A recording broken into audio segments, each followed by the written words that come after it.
From the headquarters of Telesur English in Quito, Ecuador, this is From the South, and I am Soyini Gray.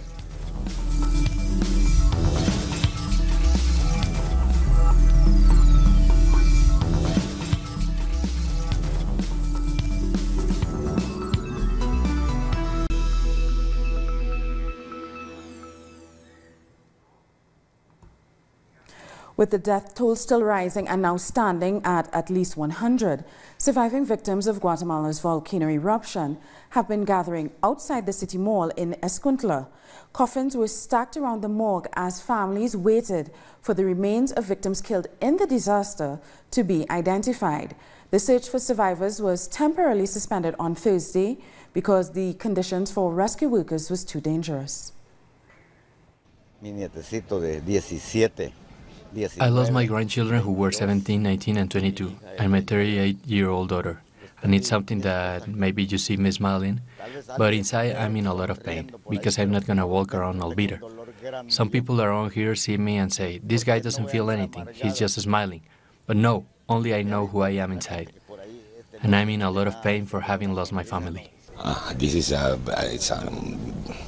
an immense tragedy, because it's not only about the number of the victims, but it's about the long-term period of recovery for those affected. More than 1 million are affected by the eruption, and many of them lost everything, lost their livelihood especially. So our commitment is to support those people for the next future, to recover their activities, their normal life. These are the typical consequences. As we mentioned earlier, the disaster management agency, CONRAD, has announced they are officially suspending the search for bodies. They say this is because the area is not safe and because they've passed the 72-hour time period stipulated for searches according to international disaster recovery protocols. The death toll stands at around 99, with almost 200 missing. According to the National Institute of Forensic Sciences, only 28 bodies have been identified so far. In the village of El Rodeo in Escuintla, the rescuers are using objects buried in homes to help identify bodies.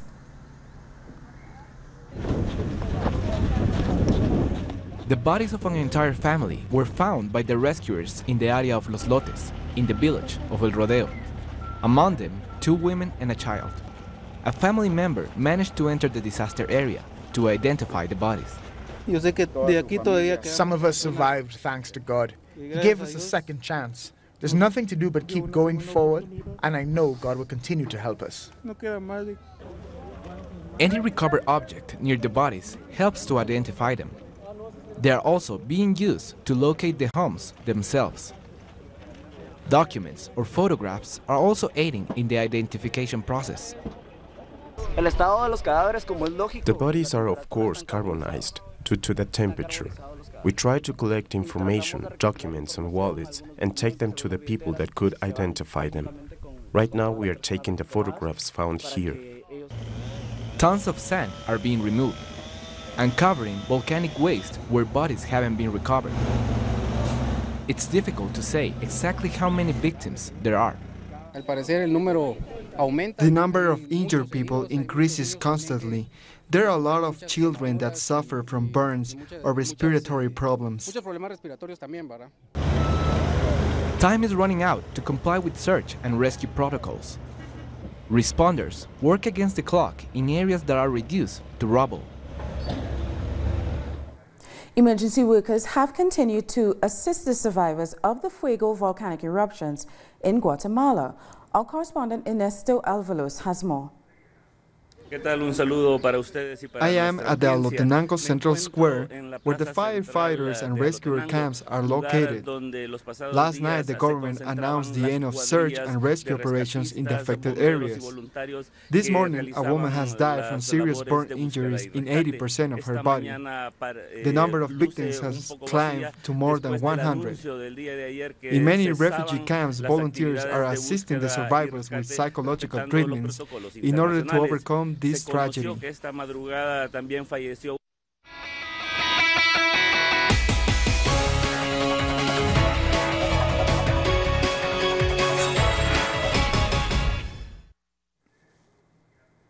With just a week and a half to go until the second round of the Colombian elections, Ivan Duque, the conservative candidate, continues to campaign as he leads in the polls. The right-wing candidate says his party is committed to the interests of the Colombian people, though some say he represents those who want to do away with the peace accords. The second round of the elections will determine who becomes the next president. We don't support the politics of hatred between classes, or of expropriations, or the inquisitive finger. Neither are we with those who want to govern with the state of mind of a ruler. We govern, guided by what is best for the Colombian people. The Colombian presidential candidate, Gustavo Petro, announced a new coalition for peace on Wednesday. The alliance is made up of a number of political parties and organizations. The candidate has said that the alliance seeks to put a stop to those who oppose to the peace and reconciliation process.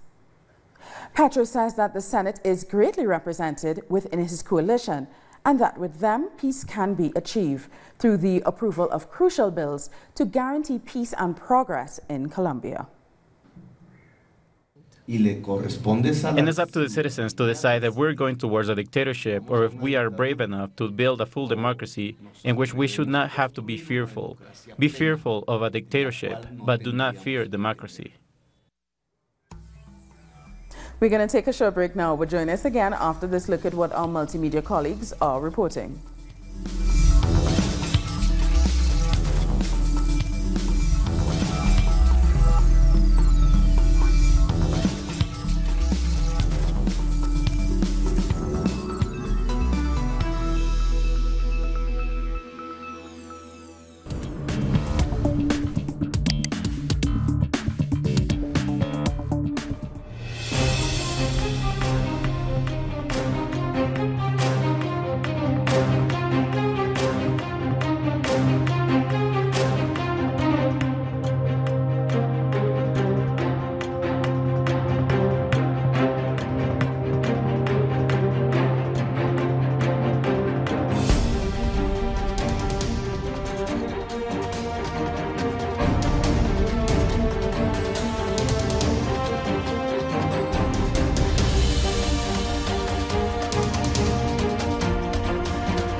Welcome back. Argentina's Foreign Minister Jorge Fury said religious discrimination was not the reason behind the decision to cancel a friendly with Israel in Jerusalem ahead of the World Cup in Russia. Palestinian soccer officials have praised Argentina and their captain Messi for calling off the friendly against Israel, which Israeli officials had moved to Jerusalem from Israel's coastal city of Haifa.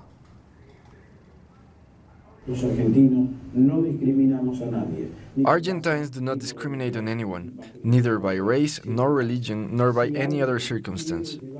If someone wants to invite the team, but say there has been religious discrimination, they will have an arduous task to prove it. And I would offer myself in the first place to give testimony to explain what it means to not discriminate. This is the Argentine Republic.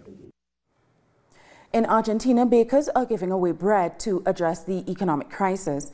Press workers are rallying in defense of their work, and truck drivers are undertaking a general strike.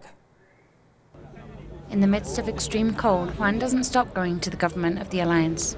In the pensioners' row, there is anguish. Elderly people are asking for help that never comes. Outside the Congress, an endless line of people are waiting to get one of the 5,000 kilos of bread that bakers are giving away. We are having a rough time. We don't have anything. You go to the hospital and there is nothing. We don't buy clothes like before, eat like before. So that's why we stand in line. Meanwhile, members of the press are suffering from mass firings. They're reporting that over 500 journalists have lost their jobs this year alone, and that more than 3,000 are without a job since the new government took office. With organization and fight, we can resist this government's adjustment policies and the consequences of job loss. This is what the government wants, that only dominant media reports. There is a media siege that tries to hide the suffering that we are dealing with as a press workers. It's an outrageous policy. There are hundreds of layoffs and low wages. Conflict for the press unions will grow over the next days due to threats by Macri's government that there will be cutbacks and layoffs in state media too. There is a total hollowing up of the public media, and that's why we are not happy that neoliberalism is feeding the government. This is a day of resistance. Meanwhile, there have been truck drivers' protests too in different parts of the city. Truck Drivers Union has announced that if they don't reach a 20% increase in their salaries, in line with current inflation for Argentina, they're going to hold a general strike on June 14th. In Peru, the National Congress suspended lawmaker Kenji Fujimori over corruption allegations along with 2 others from his party. Fujimori will face charges for alleged vote buying to prevent the dismissal of the former president, Pedro Pablo Kuczynski, who resigned in March. Our correspondent Jaime Herrera has more details on the suspension. The session of Congress that ended on Wednesday around midnight approved the suspension of lawmakers Kenji Fujimori, Guillermo Bocángel, and Bienvenido Ramírez. They're accused of bribery and influence peddling, allegedly used to buy votes in Congress and avoid the impeachment of former President Pedro Pablo Kuczynski. It's said that the congressman negotiated the pardon of the former president, Alberto Fujimori, with Kuczynski. Congress has already sent the resolution to the National Jury of Elections so they can be replaced in Congress. After the decision, the Broad Front Party, El Nuevo Perú Party, and Peruanos por el Cambio Party condemned the hearings. They said while they agreed with fighting corruption, this resolution was not carried out in accordance with the law. They also explained some congressmen didn't have to vote because they were part of the commission that conducted the investigation. The Broad Front Party will present a no-confidence motion against the President of Congress, Luis Galarreta, accusing him of abusing his power. The Broad Front Party will also ask for another vote on the suspension. We thank Jaime Herrera for that report. University students in Bolivia have rejected the government's invitation to negotiate their demands for higher budget for the El Alto Public University. In order to start the dialogue with the government, the students have set new conditions. Students, teachers, and administrative workers have increased their demands. Before, they wanted to talk directly with President Evo Morales. Now they have asked to also meet with leaders of the Plurinational Legislative Assembly. The meeting will include the presidents of the Senate, of the Chamber of Deputies, and of the Assembly. We ratify our demands for the removal of the Interior Minister, Carlos Romero, the Finance Minister, Luis Alberto Sanchez, and Deputy Minister of Finance, Jaime Duran. On May 24, a student died after being shot by a policeman who was later arrested. The chiefs of police have been asked to resign following the incident. In Bolivia, citizens are to be respected. This is why we want the police high command to resign. Another demand is a change to the tax distribution law, which according to authorities is highly complicated because the changes must be negotiated with every sector who benefits from it. We have the support of our colleagues and universities, and we thank them for that. Another great ally has been the Board of Neighbors, which has stood with us in many different places. The government has insisted on a dialogue, which was started by social organizations in El Al, but were rejected by the university group. They must act responsibly and take the road towards honest dialogue, without conditions. We have already said that the President will join the dialogue once accords are established, in order to ratify them. It's been 2 weeks since the conflict started, taking the form of protests and road blockades. Since the last week, picket lines have been set with 20 protesters starting a hunger strike. The Brazilian Homeless Workers Movement, the FtS, are at the headquarters of the federal police station in Sao Paulo to show their rejection of what they say is the persecution of the social leader Guillermo Boulos. Boulos is the pre-candidate for the PSOL party and has been active in seeking justice for Marielle Franco and in the movement to free former President Lula da Silva. Boulos was summoned by the federal police because of the social movement's action to occupy the flat behind Lula's 12-year conviction. The Workers' Party and Lula's defense stress that Lula has been convicted without evidence and also unjustly detained after a second instant conviction. And we remain in Brazil, where trade unions presented a series of proposals to put an end to the unemployment crisis. Among the 22 proposals, trade unions are asking for the removal of the labor reform and to reboost social investment. They want protections of their right to strike, improvements to the collective bargaining structure, and reduction of the working day to 40 hours and an increase in the minimum wage. The Inter-American Commission on Human Rights urged the Mexican government to reopen the investigation into the disappearance of the 43 students in Ayotzinapa that occurred 4 years ago. The body supports the decision made by the Mexican court to create a Commission for Research, Truth and Justice, to be joined by representatives from the victims, the National Commission of Human Rights and the Federal Public Prosecutor to dig into the case. According to the courts, the investigation carried out around the case was not prompt, nor effective, independent, or impartial. Cuba's Deputy Minister of Foreign Relations, Rogelio Sierra Diaz, is visiting Suriname and has taken the opportunity to thank the country for their support against American aggression on Cuba's economy. In a tweet, the minister said Cuba appreciates the unwavering support from Suriname in our battle against the economic, commercial, and financial blockade of the United States against Cuba. Sierra Diaz is on a tour throughout the Caribbean. And the Cuban Foreign Ministry has condemned the resolution on the situation in Venezuela adopted at the 48th General Assembly at the Organization of American States. The ministry said the move signifies an unacceptable level of interference in the internal affairs of Venezuela.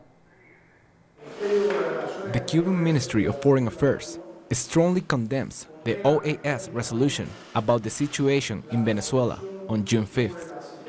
This resolution is an unacceptable intrusion in the local affairs of Venezuela. It goes against the principles of the United Nations Charter, going against the free will of their people, their sovereignty, and the prohibition of the use of force. The Prime Minister of St. Vincent and the Grenadines, Ralph Gonsalves, is heading to Guyana for a regional stakeholder consultation on the CARICOM Single Market and Economy, CSME. The consultation, which takes place this weekend, will focus on making the CSME more effective, and participants will be led in a series of panels and in-depth conversations to determine if the Caribbean single market is meeting its stated aim of boosting regional economic integration and development. The CSME was first conceived of during the CARICOM Heads meeting in St. Lucia in 1989 as a regional integration tool. And this special consultation is being facilitated in part by the Caribbean Development Bank.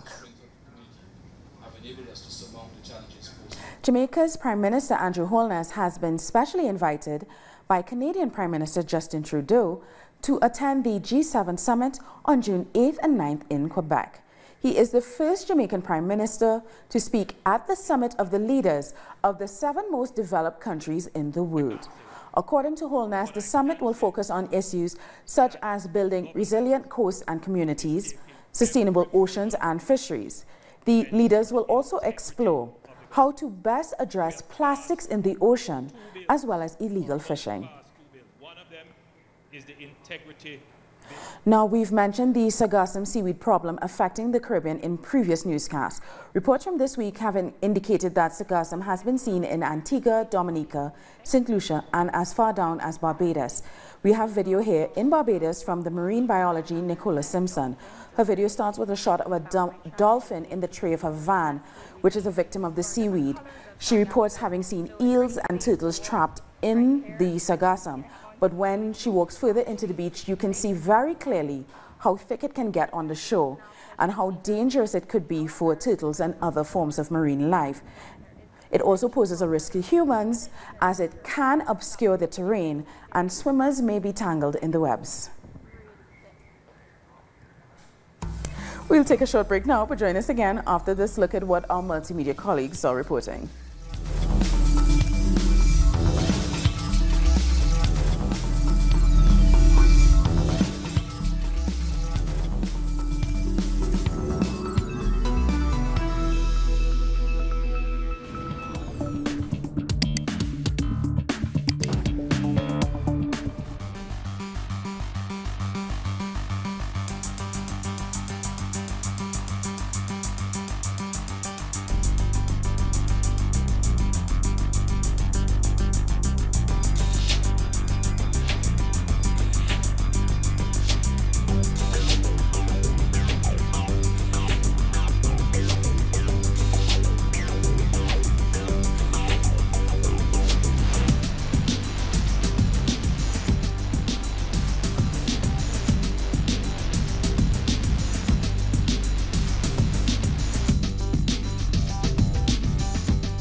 Welcome back. Security at this week's G7 summit has been beefed up to ensure that any disturbances from protesters are kept firmly at bay.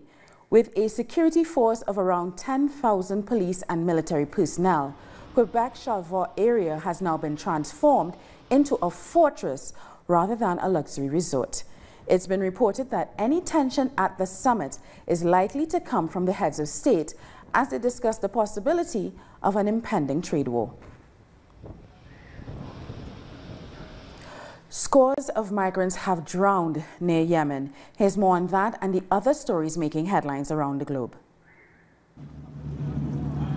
At least 48 Ethiopian migrants have drowned off the shore of Yemen. 16 others are still missing after their boat capsized in the high waves in the Gulf of Aden. The International Organization for Migration said at least 100 migrants were crammed into a smuggler's boat that left from Somalia to Yemen. The accident comes days after 100 migrants were killed in the Mediterranean Sea near Tunisia.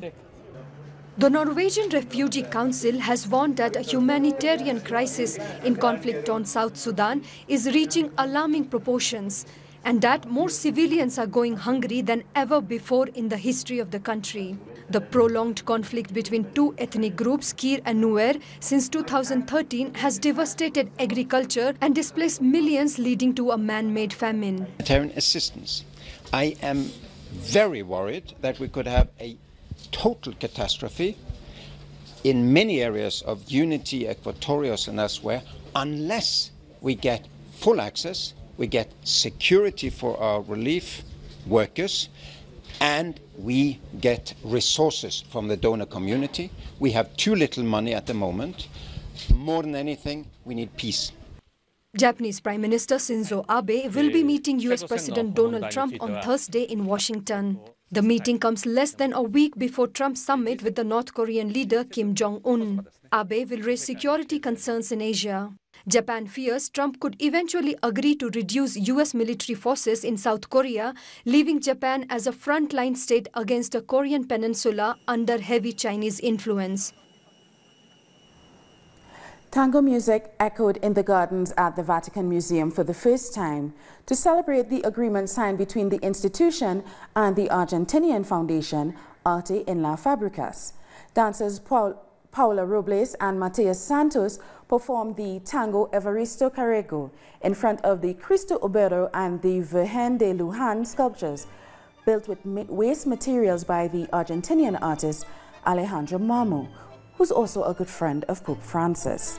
The performance is a way to announce Marmo's upcoming project of a Sistine Chapel video projection to be launched soon in Argentina. And in Spain, the new cabinet of ministers have been sworn in before King Felipe VI. The new government, headed by the socialist Pedro Sanchez, has a majority of women. 11 out of 18 ministers and 2 ministers are openly gay. Our correspondent in Madrid, Eduardo Marin, brings us more details. The new Spanish Prime Minister Pedro Sanchez has announced the names of his new cabinet, a cabinet where women are the majority.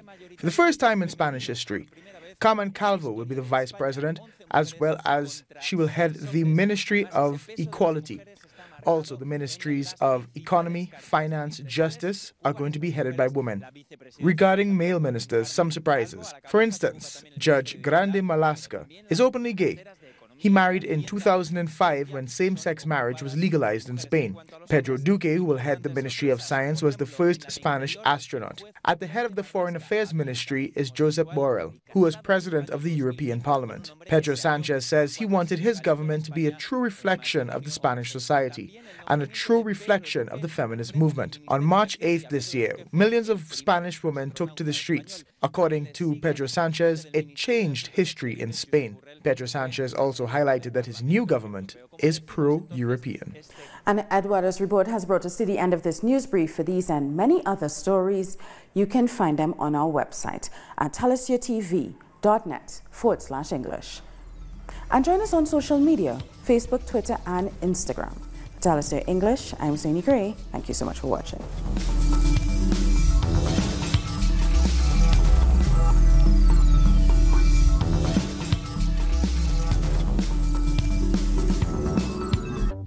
With developing events.